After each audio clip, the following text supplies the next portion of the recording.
کہتے ہیں میں ساتھ بیٹھ کے مرشد کے تو شیخ تسبیح رول رہے تھے، ادھر دیکھنا میری طرف، تسبیح پھیر رہے ہیں، اور تسبیح پھیرتے پھیرتے نا اچانک آنکھ اٹھائی اور میری طرف دیکھ کے کہنے لگے اب تقریر کرو گے نا جڑے محرم راز حقیقت دے، اب کرو گے نا تقریر؟ تو میرے اندر تو چور تھا، میں نے کہا جی اب کیا ہوا ہے؟ چور تھا نا کہ مجھے پتا ہے کسی کو پتہ ہی نہیں، اب کیا ہوا ہے؟ تو کہتے ہیں وہ چپ کر گئے۔ چند منٹ کے وقفے کے بعد پھر فرمانے لگے اب کرو گے نا تقریر؟ کہتے ہیں اندر چور بیٹھا تھا، میں نے کہا حضور ہوا کیا ہے بتائیں تو صحیح۔ کہتے ہیں انہوں نے تسبیح چھوڑی، جبہ سمیٹا اور چہرہ میری طرف پھیرا، اور میں نے ان کی آنکھوں میں جو روشنی آج دیکھی پہلے کبھی نہیں دیکھی تھی، لب و لہجے میں جو جلال آج دیکھا وہ کبھی نہیں دیکھا تھا۔ فرماتے حضرت بولے نظر تو وہ ظالم نظر ہے، اٹھے تو بیڑا ہی پار کر دے، گرے تو خانہ خراب کر دے۔ فرماتے میں نے حضرت کا جلال دیکھا اور میری طرف دیکھ کے فرمانے لگے جنید کل جو رات گزری ہے مجھے خواب میں اپنے رب کا دیدار ہوا تھا، تو مالک نے پوچھا کہ سری کوئی بات بتا، تو میں نے عرض کی مولا ایک کی مرید تیار کیا ہے وہ بھی تقریر نہیں کرتا، کبھی تیرے حبیب کا ادھر کا پھیرا ہو تو ذرا جنید کو اشارہ کر جائے تو چلو میرا بھی کام بن جائے گا، لوگوں کا بھی نفع ہوگا۔ کہتے ہیں حضرت جنید بغدادی کے میری چیخ نکلی، اللہ اکبر کہا تو میرے کپڑے پھٹ گئے، بغداد کی وہ مسجد ساری رونے لگی۔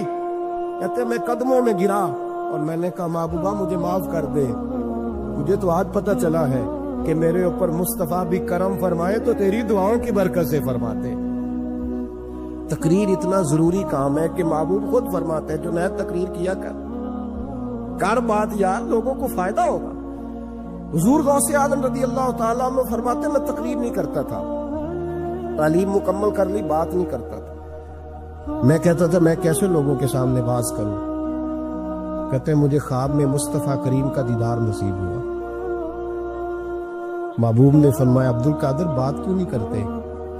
میں نے کہا حضور یہ عربی لوگ ہے، فصیح و بلیغ ہے، ہر آدمی بات سمجھتا ہے، تو میں کس طرح اتنے مجمع میں بولوں گا، بڑا مشکل کام ہے، ہر آدمی کی ذہنی سطح کے مطابق کیسے بات کروں گا؟ کہتے مصطفیٰ کریم نے فرمایا منہ تو کھولو ذرا۔ کہتے میں نے منہ کھولا تو حضور نے 7 دفعہ لعاب دہن میرے منہ میں ڈال دیا، فرمایا اب تو بولتے جانا اور میری برکتیں تیری مدد کرتی جائیں گی۔ آپ فرماتے ہیں اگلی شام میں سویا تو مولا علی شیر خدا بھی آ گئے، تو فرمانے لگے عبد القادر منہ کھولنا بیٹا تو میرا بھی ہے۔ کہتے میں نے منہ کھولا تو حضرت علی نے 6 دفعہ لعاب دہن ڈالا، میں نے کہا حضور آپ نے 6 دفعہ ڈالا ہے، تو خواب میں حضرت علی فرماتے کہتے بیٹے میں نبی پاک کے برابر تو نہیں نہ ہو سکتا، میں نبی پاک کے برابر، حضور نے 7 دفعہ ڈالا ہے تو 6 دفعہ اس لیے ڈالا ہے کہ میں حضور کے برابر۔ صحابہ تو خواب میں بھی آ کے کہتے ہیں ہم نبی کے برابر نہیں، تو کیسے نبی کے برابر بن گیا؟ وہ تو خواب میں بھی آ کے کہتے ہیں کہ ہم حضور کے برابر ہیں، تو زندگی میں دعوے کرتا پھرتا ہے۔ حضور غوث اعظم فرماتے ہیں بس پھر چھوٹی سی مسجد اور اس میں نے تقریر شروع کی، میں اکیلا ہی چلا تھا جانب منزل مگر، پھر لوگ ملتے ہی گئے، پھر کارواں بنتا گیا۔ فرماتے چھوٹی سی مسجد، پھر مسجد بڑی ہوئی، پھر مجمع بڑھ گیا۔ فرماتے ہیں پھر جامع مسجد، پھر مجمع وہاں بھی کم پڑ گیا، پھر بغداد کی عیدگاہ وہ بھی بھر گئی تو صحرا میں جا کے خیمے لگ گئے۔ کہتے ہیں تقریر ہوتی تو ہزاروں کا مجمع، ہزاروں کا۔ ملا علی قاری کہتے ہیں غوث اعظم کے اجتماع میں 70 ہزار لوگ شریک ہوتے تھے، ہزاروں علماء کاغذ قلم لے کے بیٹھے ہوتے تھے کہ غوث پاک جو باتیں بیان کریں گے تفسیری نقطے ہم نے نوٹ کرنے، اور حضور غوث اعظم کو اللہ نے یہ کمال دیا تھا، کمال، یہ آپ کی کرامت تھی کہ بغیر سپیکر کے بولتے تھے، جیسی سمجھ پہلے والے کو آتی تھی ویسی آخری والے کو آیا کرتی تھی۔ آج نا کرامت کی بات آتی ہے تو بندے چھپنے لگ جاتے ہیں، کہتے ہیں نہیں یہ نہیں ہو سکتا، بڑا مدافعانہ سا عمل، بڑا شرمندہ سا بولا ہے جادی وہ غوث پاک۔ ایک دن ایک صاحب کرامت بیان کر رہے تھے تو بڑے جھجک کے حضور غوث اعظم، میں نے کہا تو بیٹھ، مجھے بیان کرنے دے، تو ڈر رہا ہے، کرامت سے ڈر رہا ہے، مجھے بیان کرنے دے، میں بیان کرتا ہوں، مجھے بیان کر دے۔ ملا علی قاری علیہ رحمہ نے لکھا ہے، دیگر بہت سارے لوگوں نے لکھا ہے، غوث اعظم خطبہ دے رہے تھے، تقریر کر رہے تھے، اچانک ہاتھ آگے بڑھایا تو یہاں تک ہاتھ بھیگ گیا غوث اعظم۔ ہاں کھول کے دیکھے، کھول کے بات کرنا، ہاتھ یہاں تک بھیگ گیا۔ مرید کہتے ہم نے پوچھا حضور پانی بھی کوئی نہیں، ہاتھ بھیگ گیا۔ میں چپ کر کے سبق پڑھو، شاگردوں کو پڑھا رہے، چپ کر کے سبق پڑھو۔ تھوڑی دیر گزری، چند گھنٹے تو ایک قافلہ آ گیا، سارے لوگ پانی میں بھیگے ہوئے۔ حضور غوث اعظم کے سامنے کھڑے ہوئے، کہا حضور آپ نے بڑی کرم نوازی فرمائی، بڑی کرم نوازی۔ وہ شاگرد کہنے لگے ہوا کیا؟ تو وہ لوگ کہنے لگے کشتی میں بیٹھے تھے تو کشتی ڈوبنے لگی۔ ہم نے کہا یا شیخ عبد القادر جیلانی، خدا کے فضل سے ہم پر ہے سایہ غوث اعظم کا، ہمیں دونوں جہاں میں ہے سہارا غوث اعظم کا۔ کہتے ہیں حضور غوث اعظم نے وہاں بیٹھے ہاتھ لگایا اور ڈوبتی کشتی کو باہر نکال لیا، اور ڈرنے لگے، کہنے لگے جناب یہ کرامت لوگ نہیں مانیں گے۔ تو میں کہا جنہیں نہیں ماننا نہ مانے۔ ان کے کانوں کے نا پیچھے خارش ہوتی ہے جب اس طرح کی ولیوں کی بات بتائی جائے۔ وہ تو حضور غوث اعظم کی بات نہیں مان رہا، پڑھنا سورہ نمل پڑھ۔ حضرت سیدنا سلیمان علیہ السلام اپنے محل میں بیٹھے دربار میں، فرمایا ملکہ بلقیس کا تخت چاہیے۔ تم قرآن نہیں پڑھتے؟ ملکہ بلقیس کا تخت چاہیے۔ ایک جن اٹھا، اس نے کہا دربار برخاست ہونے سے پہلے، دربار کے برخاست ہونے سے پہلے، بے شک آپ 5 منٹ میں برخاست کر دے تخت آ جائے گا، ہزاروں میل دور تھا۔ پتہ نہیں کہاں قرآن پڑھتے ہو تم، بنی اسرائیل کے ولیوں کی کرامتیں مانتے ہو، اور نبی پاک کی امت کی باری آئے تو تمہیں خارش ہوتی ہے۔ شرمندہ سا لب و لہجہ، ہمارا لب و لہجہ شرمندہ نہیں، اس لیے کہ ہم تو جیتے اور زندہ ہی ولیوں کے نام کی برکت سے، ہمارے لب و لہجے میں تمہیں شرمندگی نہیں ملے گی۔ ہم اس طرح بیان نہیں کرتے کہ کوئی کیا کہے گا تو بچ کے جملے۔ حضرت سلیمان سے کہا آپ کا دربار برخاست ہونے سے پہلے، آپ نے فرمایا نہیں بھائی اس سے بھی پہلے چاہیے۔ ایک اٹھا، عنده علم من الکتاب، جس کے پاس کتاب میں سے کچھ علم تھا، پورا علم نہیں تھا اس کے پاس، کتاب میں سے۔ حضرت آصف بن برخیہ تو کہنے لگے حضور میں نہ لے آؤں۔ تو میں کب لاؤ گے؟ انہوں نے کہا پلک جھپکنے سے نہ، اگر سارے بولے تو لطف آئے گا، پلک جھپکنے سے پہلے۔ آپ نے فرمایا چل لا کے دکھا۔ پھر آیا کہ نہیں؟ بولے آیا نا؟ حضرت آصف بن برخیہ وہاں سے گئے کہ وہیں رہے؟ آیا نا تخت، 80 فٹ اونچا، 80 فٹ چوڑا، 80 فٹ لمبا، اتنا بھاری کہ شاید 50 لوگ نہ اٹھا سکیں۔ وہ آیا، سامنے رکھا۔ حضرت سلیمان کہنے لگے یہ کیا ہے؟ تو جناب آصف بن برخیہ کہنے لگے ھذا من فضل ربی، یہ میرے رب کا، اور جن پر نرا فضل ہے ان کی یہ شان ہے، جن کو اللہ کے وبشر المؤمنین بان لهم من اللہ فضلا کبیرا۔ محبوب اپنے غلاموں کو خوشخبری دے دے کہ تیرے غلاموں پر میرا بڑا فضل ہے، فضل نہیں فضل کبیر ہے۔ تو جن پر نرا فضل ہو وہ تو بغیر جائے تخت لے آئے، اور جن پر فضل کبیر ہو وہ ڈوبتے ہوئے مرید کو ہاتھ ڈال کے بچا نہیں سکتے، وہ نہیں بچا سکتے۔ ڈر کے کیوں بات کرتے ہو؟ کھل کے کو، خدا کے فضل سے ہم پر ہے سایہ غوث اعظم کا، ہمیں دونوں جہاں میں ہے سہارا غوث اعظم، اور خدا دے گا منادی حشر میں یہ قادریوں کو۔ اور اس سے مراد ہر حضور غوث اعظم کا نام لینے والا قادری ہے۔ خدا دے گا منادی حشر میں یہ قادریوں کو۔ کہاں ہے قادری؟ کر لے نظارہ غوث اعظم کا۔ کہاں ہے قادری؟ کر لے نظارہ غوث اعظم کا رضی اللہ تعالی عنہ۔ اور جمیل قادری 100 جاں سے ہو قربان مرشد پر۔ یہ اعلیٰ حضرت کے خلیفہ تھے جنہوں نے لکھا ہے، کہتے ہیں جمیل قادری 100 جان سے ہو قربان مرشد پر، بنایا جس نے مجھ جیسے کو بندہ غوث اعظم کا، بنایا جس نے مجھ جیسے کو بندہ غوث اعظم کا۔ حضور غوث اعظم کی کرامات کا تو یہ حال ہے کہ ملا علی قاری کہتے ہیں تواتر ہے کرامتوں میں، اور کہتے ہیں لکھتے وقت سوچتے ہیں کون سی لکھے کون سی چھوڑے، کون سی لکھے، اور ایک عیسائی مسلمان دونوں جھگڑا کر رہے ہیں، غوث اعظم گزر رہے ہیں، جھگڑا ہو رہا ہے۔ عیسائی مسلمان سے کہتا ہے ہمارے نبی صلی اللہ علیہ وسلم نے مردے زندہ کیے، تمہارے نبی نے بھی کو کیا تو بتاؤ۔ مسلمان پڑھا ہوا نہیں تھا، حالانکہ نبی پاک نے بڑے مردے زندہ کیے، پڑھا نہیں تھا، بتا نہ سکا۔ غوث اعظم کے کان میں آواز گئی تو جا کے عیسائی کا بازو پکڑ کے جھنجھوڑا، فرمانے لگے کیا کہا تم نے؟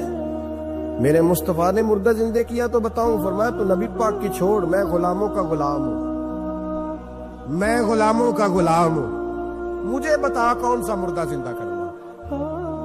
تو چھوڑ حضور کی بات نہ کر، میں غلاموں کا غلام ہوں، مجھے بتا کون سا مردہ زندہ کرنا ہے۔ پرانی قبر پہ لے گیا، کہنے لگا جی اگر نہ ہوا تو؟ غوث اعظم فرمانے لگے جو تو کہے گا وہ میں کروں گا۔ تو کہنے لگے اگر ہو گیا تو؟ اگر تو غوث اعظم کہنے لگے نہ میرے خانقاہ پہ جھاڑو دینا، نہ میرے برتن مانجنا، نہ میرے گھر کا سودا لانا، اگر زندہ ہو گیا تو بس میرے نبی کا کلمہ پڑھ جانا، بس میرے رسول کا کلمہ پڑھ جانا۔ اللہ اکبر۔ اس نے جو سب سے پرانی قبر تھی نا، وہ کہتا ہے یہ ہمارے دادا نے بھی نہیں دیکھا تھا بندہ کون ہے، اس قبر پہ کھڑا ہو کہنے لگا اس کو زندہ کرے۔ تو غوث اعظم رضی اللہ تعالیٰ عنہ قبر کے سرانے کھڑے ہوئے تو دعا کرنے لگے، کہنے لگے مولا اپنے لیے نہیں تیرے رسول کے لیے۔ پھر فرمایا قم باذن اللہ، اٹھ اللہ کے حکم کے ساتھ۔ ایک عورت کلمہ پڑھتی ہوئی کھڑی ہو گئی اور کھڑی ہو کے اس نے پہلا جملہ کہا تو کمال کر دی، کہنے لگی میرے نصیب دیکھو، میں بنی اسرائیل کی تھی، عبد القادر تیرے صدقے جاؤں، تو نے مجھے کھڑا کیا ہے تو اللہ نے مجھے مصطفیٰ کا کلمہ پڑھنے کی توفیق دے دی، تیرے قربان جاؤں عبد القادر، تیری کیا بات ہے۔ اب وہ بندہ دوڑ دوڑ کے غوث اعظم کے قدموں میں آیا، فرمانے لگے نا کلمہ میرے مصطفیٰ کا پڑھنا ہے، حضور کا غلام بننا ہے۔ او بھائیو، حضرت شیخ عبد القادر جیلانی، اولیاء صوفیاء، یہ جو کفرستان میں اکیلے چلے جاتے تھے نا تبلیغ کرنے کے لیے، چاروں جانب کفر ہوتا، اللہ کا ولی پہنچ جاتا، تو ان کا توکل مضبوط تھا، گھس جاتے تھے، جا کے کام کرتے تھے۔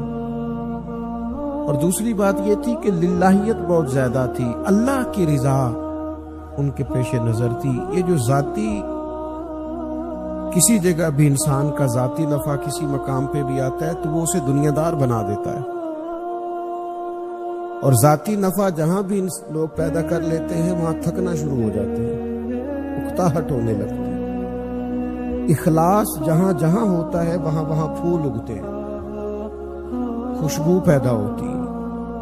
خالص لوگ جو ہوتے ہیں نا، خالص اللہ کی رضا کے لیے چلنے والے، ان لوگوں کا مزاج اور طرح کا ہوتا ہے۔ حضرت خواجہ معین الدین چشتی اجمیری رحمت اللہ علیہ نے دلی میں ڈیوٹی لگائی تھی خواجہ معین الدین چشتی رحمت اللہ علیہ کی، خواجہ قطب الدین بختیار کاکی کی۔ تو حضرت اجمیر خواجہ قطب صاحب سے ملنے کے لیے دلی میں تشریف لائے، تو ایک شخص جو بظاہر اچھا دینی تعارف بھی رکھتے تھے، ان سے ملاقات ہوئی تو انہوں نے کچھ شکوہ کیا، کہنے لگے جب سے آپ نے خواجہ قطب کو بھیجا ہے ہمیں تو پوچھتا ہی کوئی نہیں، ساری لوگوں کی توجہ ادھر ہو گئی ہے۔ تو خواجہ اجمیر رحمت اللہ علیہ نے خواجہ قطب الدین صاحب سے فرمایا کہ پتر ہم نے دل توڑ کے تبلیغ نہیں کرنی، اگر یہ بندہ پریشان ہے نا کہ آپ کے آنے سے میں ڈاؤن ہو گیا ہوں تو چلو چلتے ہیں۔ سارا سامان اٹھا لیا خواجہ قطب صاحب نے، اور خواجہ اجمیر کہنے لگے چل بیٹا ہم چل کے اجمیر میں کام کرتے ہیں۔ تو جب خواجہ قطب الدین صاحب دلی سے باہر آئے تو سارا شہر ہی باہر آ گیا، تڑپے لوگ روئے، ایک گل رکھی یاد وے سجنا پیاری جگ نل تیرا۔ وہ لوگ سسکیاں لینے لگے کہ جناب آپ خواجہ قطب صاحب کے بغیر ہمارا گزارا کیسے چلے گا؟ اگر یہ چلے جائیں گے تمام شہر میں ایک درد آشنا نہ ملا، بسائے اس لیے اہل جنون ویرانے۔ تو ہم چھوڑ جائیں گے شہر، ویرانوں میں جائیں گے۔ جب اتنے سارے لوگوں کو خواجہ اجمیری نے روتے اور پریشان ہوتے دیکھا تو فرمایا چل بھائی قطب الدین اٹھائیے سامان واپس چلیں۔ تو کہا حضور اب جانا نہیں، آپ نے کہا تو تھا کہ ایک بندے کا دل توڑ کے تبلیغ نہیں کرنی۔ تو فرمایا اگر اتنے دل بجاتے بچاتے ایک کا ٹوٹ بھی جائے تو خیر ہے، اتنے دل بچاتے بچاتے کسی ایک کا ٹوٹ بھی جائے، اللہ کے بندے اخلاص والے للہ۔ ہمارا مسئلہ یہ ہوتا ہے لوگ صحیح کر کے دینی کام شروع کرتے ہیں، کسی خانقاہ پہ کسی ادارے میں مخلص ہو کے دینی کام کرتے ہیں، لیکن دیکھیں نا دنیاوی کام بندے کے ساتھ ساتھ ہی ہیں، بھوک بھی لگتی ہے، نیند بھی آتی ہے، لباس کی ضرورت بھی ہوتی ہے، لیکن وہ پھر دینی کام کرتے کرتے اچانک ہی انسان اپنی ان ضروریات کی تکمیل کے لیے دنیا دار ہونے لگتا ہے، تو ایک اور زندگی میں وہ چلا جاتا ہے۔ قرآن مجید نے کہا کہ وہ مومن ہوتے ہیں، ان کا ایمان مضبوط ہوتا ہے۔ حضرت غوث اعظم رضی اللہ تعالیٰ انہوں نے 12-13 سال دین کا علم حاصل کیا ہے، اور یہ جو دین کا علم ہے یہ اتنی بڑی معرفت ہے کہ یعنی کتاب و سنت پڑھتا پڑھتا ہی نا بندہ حضور کے تذکرے پڑھتا پڑھتا ہی محبوب کی محبت میں کھو جاتا ہے، ان کا ہو جاتا ہے۔ 12-13 سال پڑھا تو عزم سے پڑھا، فرماتے میں نے اس طرح بھی پڑھا ہے کہ مجھے درختوں کے پتے کھانے پڑے، لیکن میں نے تعلیم کو مکمل کیا۔ کتاب و سنت کا علم جب آپ پڑھتے ہیں تو آنکھیں کھلتی ہیں، سینہ روشن ہوتا ہے، کشادگی نصیب ہوتی ہے۔ پھر حضرت غوث اعظم رضی اللہ تعالیٰ عنہ نے اسی توکل کے ساتھ تبلیغ دین کا کام کیا۔ کیا طریقہ کار تھا حضرت غوث اعظم کا تبلیغ کرنے کا؟ آپ کتابیں لکھتے تھے، الفتح الربانی دیکھ لے، دیگر کتابیں حضور غوث اعظم، جناب غوث اعظم نے مدرسہ بنایا ہوا تھا جامعہ نظامیہ، اس میں پڑھایا کرتے تھے، خود پڑھاتے تھے۔ حضور غوث اعظم ہفتے میں 3 دن تقریر کرتے تھے، اور 70 ہزار کا مجمع خطاب سننے آتا تھا۔ وہی طریقہ تبلیغ حضور غوث اعظم نے اپنایا جو آج تک امت میں رائج ہے۔ یہ جو سٹائل آج لوگوں نے بنایا ہے نا کہ سویرے 9 بجے تو زور تک تویز بندے نوں ملن گے تے اثر تو لگ کے تے مغرب تک بیبیوں، یہ کون سا طریقہ ہے بھائی تبلیغ کا جو آپ کر لیں؟ یہ کون سا سٹیٹس آپ نے بنا لیا؟ ٹھیک ہے دم کرے تھا، لیکن اسی پہ صرف وقت سارا لگا دینا۔ تو سب سے بڑی بات کہ مضبوط ایمان، اور ایک اور بات، اللہ والوں کے پاس جب لوگ بیٹھتے تھے تو ان کا ایمان مضبوط ہوتا تھا، طاقتور ہوتا تھا ان کا ایمان، ان کے اندر صبر آتا تھا، توکل آتا تھا، اللہ تبارک و تعالیٰ کی رضا پہ راضی رہنے کا جذبہ پیدا ہوتا تھا۔ بندے کے اندر 2 صفتیں ہوتی ہیں، رضی اللہ عنہم ورضوا عنہ۔ قرآن فرماتا ہے ایک یہ ہے کہ اللہ بندے سے راضی ہو، اور دوسرا یہ ہے کہ بندہ بھی تو اپنے رب سے راضی ہو نا۔ اللہ نے جس حال میں رکھا ہے اس حال میں بندہ بھی اپنے رب سے۔ حضرت رابعہ بصریہ رحمت اللہ علیہا جس دن بیمار نہیں نہ ہوتی تھی، جسم کے کسی حصے میں درد نہیں ہوتی تھی، تو ہاتھ اٹھا کے کہتے تھی مالک تو مجھ سے ناراض تو نہیں؟ کوئی نہ کوئی درد ہوتا رہتا ہے تو میں تجھے یاد کرتی رہتی ہوں، کوئی نہ کوئی تکلیف ساتھ رہتی ہے تو میرا دل نرم رہتا ہے۔ ہمارے ایک شیخ تھے، بزرگ تھے، وہ فرمایا کرتے تھے پتہ ہے سجدے کا سب سے زیادہ مزہ کب آتا ہے؟ جب بندہ دکھی ہوتا ہے۔ جب لوگ دل توڑتے ہیں تو پھر کوئی مزہ آتا ہے سجدہ کرنے، پھر کوئی ذائقہ نصیب ہوتا ہے رب کی بارگاہ میں جھکنے میں، تو اللہ کے بندے کے پاس بیٹھیں گے تو یہ نعمتیں ملیں گی، اور اگر کسی جگہ بیٹھ کے یہ نعمتیں نہیں ملتی۔ میں عرض کروں کہ بعض ایسے عرس بھی ہوتے ہیں جن میں سارا کچھ ہی ہوتا ہے، صرف اللہ کا نام نہیں لیا جاتا۔ آپ رب رسول کا ذکر ہی نہیں کر رہے، اور حضرت کا ذکر آیا تو جھوم رہے۔ وہ خدا کے بندے جس کا جو درجہ ہے، جو مقام ہے، اس مقام پر اس کی عظمت بنتی ہے، لوگ کمزوری دکھاتے ہیں۔ مضبوط ایمان اللہ کے نیک بندوں کا ہوتا ہے، طاقتور، اور جو ان کے پاس بیٹھتا ہے اس کا ایمان بھی مضبوط ہو جاتا ہے۔ اور دوسری بات یہ کہ وَقَانُوا يَتَّقُونَ، وہ پرہیزگار ہوتے ہیں۔ پرہیزگار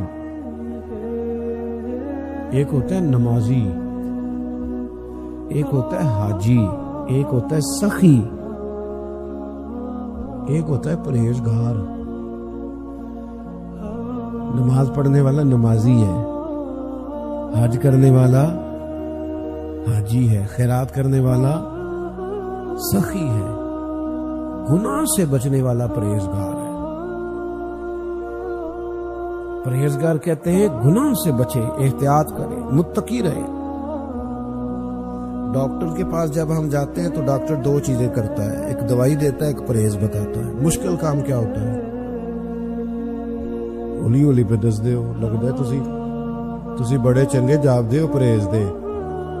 ڈاکٹر دو چیزیں کہتا ہے، ایک دوائی کھانی اور دوسری، میں اپنی والدہ کو لے کے ایک دفعہ ڈاکٹر صاحب کے پاس گیا تو ڈاکٹر صاحب کے پاس پہلے ایک بوڑھی اماں بیٹھی تھی، تو انہیں کچھ تکلیف تھی سینے میں۔ تو ڈاکٹر صاحب بوڑھی اماں سے کہنے لگے، اماں یہاں تو چول چھڑ دے تو تیری دوائی بھی چھوٹ جائے گی، تو جے تو چول نہیں چھڑ دے پھر میں دوائی لکھ دینا۔ اماں آکھن لگی، پتر تو دوائی لکھ دے، چول نہیں چھوٹ دے۔ یہ اور نفسیاتی مسئلہ اس طرح کا ہوتا ہے کہ جو چیز ڈاکٹر منع کر دے اس کو دل زیادہ کرتا ہے، یہ طبیعت ہوتی ہے۔ ڈاکٹر منع کر دے نا تو وہ اس کو طبیعت زیادہ چاہتی ہے۔ پھر بزرگ بندے بھی چھپ چھپ کے میٹھا کھاتے ہیں بچوں سے، ڈاکٹر نے جو منع کیا ہوا۔ پرہیز مشکل کام ہے، سمجھانا یہ چاہ رہا ہوں، پرہیز مشکل۔ اللہ کا بندہ جو ہوتا ہے وہ پرہیزگار ہوتا ہے، گناہ سے بچتا ہے۔ کس طرح کا پرہیزگار ہوتا ہے؟ زبان بھی محتاط ہوتی ہے، اس کی نظر بھی محتاط ہوتی ہے، اس کی سوچیں بھی، اس کا اٹھنا بیٹھنا بھی محتاط ہوتا ہے۔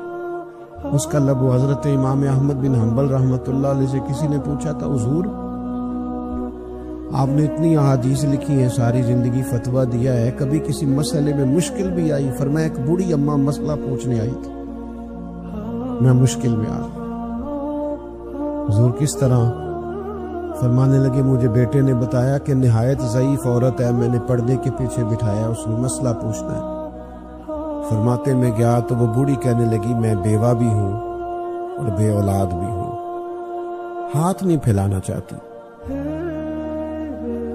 میری خودداری کے خلاف محنت کر کے کماتی ہوں۔ میں چھت پہ نا جب سمجھتی ہوں نا دن میں چرخہ چلا کے اتنی آمدن نہیں ہوئی، تو میں پھر چاند جب 14ویں کا چمکتا ہے تو اس کی روشنی میں چرخہ چھت پہ رکھ لیتی ہوں رات کو۔ اب 2-3 دنوں سے مسئلہ یہ ہے کہ بادشاہ کا نا ایک بہت بڑا قافلہ روز ہی گزرتا ہے، ان کے پاس بڑی بڑی لالٹینیں ہوتی ہیں، ان کی کچھ روشنی بھی میرے چرخے پہ پڑتی ہے۔ پوچھنا یہ تھا، اس روشنی میں جو میں سود کاٹوں گی تو وہ کمائی میرے لیے حلال ہے کہ حرام ہے؟ امام احمد بن حنبل کہتے ہیں بڑے بڑے مسئلے حل کیے تھے پر میں کانپنے لگ گیا، کوئی بات بھی نہیں تھی پر آنسوؤں کا سیلاب جانے کہاں سے آیا۔ میں نے کہا بہن تو کون ہے، کہاں سے آئی ہے، کیا نام ہے؟ تو کہنے لگی آپ مسئلہ بتائیے کہ شناختی کارڈ دکھانا پڑے گا۔ میں نے کہا پھر بھی بتا تو صحیح۔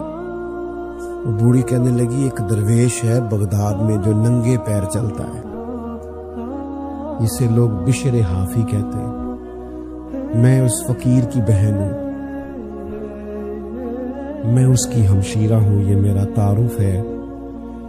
امام احمد بن حنبل فرمانے لگے بہن کوئی بندہ اور ہوتا تو میں مسئلہ اور بتاتا، آپ سے تو لوگ دین سیکھتے ہیں نا آپ کے گھر سے، میری گزارش ہے بادشاہ کی روشنائی میں سوت نہ بنانا، چاند کی روشنی ٹھیک ہے۔ میرے دوستو تقوی، پرہیزگاری، تھوڑی احتیاط، وہ ہمارے ہاں نا جی بندے بنتے فقیر درویش اور احتیاط ایک چیز کی بھی نہیں کرتے۔ تیرے اوپر تو کئی پابندیاں ہیں، کئی شرمیں تو نے رکھنی، اپنے مرشد کی شرم بھی رکھنی، آستانے کی بھی رکھنی، رب رسول کی بھی رکھنی، آنے والوں کا خیال بھی رکھنا ہے۔ تیری تو احتیاط زیادہ ہونی چاہیے تھی، تیرا تو معیار زیادہ ہونا چاہیے تھا۔ میرے بزرگ خود کہتے کہ آج میں ان سون چلنا، میں کئی دنوں دا جاگیا ہوں، آج میں سون لگا ہوں، ان کو پرون آیا تو ان بھائیوں پیشی لے ملاں گا، لیکن پھر 1 گھنٹے کے بعد خود ہی فون کرتے کوئی مہمان تو نہیں آیا؟ آپ نے تو کہا تھا کہ زور میں ملنا ہے، تو فرماتے یار میرے لیے آیا ہے، اگر کوئی دور سے آیا تو تکلیف نہ ہو بیچارے کو، لاؤ میں ملاقات کر لوں، تھوڑا سا نہ خیال ہو جائے۔ میرے دوست مجھے خود کہتے ہیں میں اب کل صبح سے گھر سے نکلا ہوں اور آج بھی میں سمجھ لے کل کا باہر ہی ہوں، اور تسلسل سفر ہے۔ انہوں نے کہتے ہیں سانو تسی کہندے ہو نہیں اینا جانا کرنا، پھر آپ ہر بندے کے ہی مان جاندے ہو، مان جاندے ہو، تو میں کہتا ہوں یار کیا کریں، ہماری کوئی حیثیت نہیں ہے نا، تو کوئی بندہ دین کے نام پہ کہتا ہے تو ڈر لگتا ہے کہ یار اب اس کو کیسے انکار کرے، رب رسول کے نام پہ کہہ رہے آ جاؤ اللہ رسول کی بات کر جاؤ۔ اللہ کا بندہ متقی ہوتا ہے، پرہیزگار ہوتا ہے، غیر محتاج زندگی نہیں گزارنی، ہم نے خیال کرنا، ہم نے توجہ کرنی۔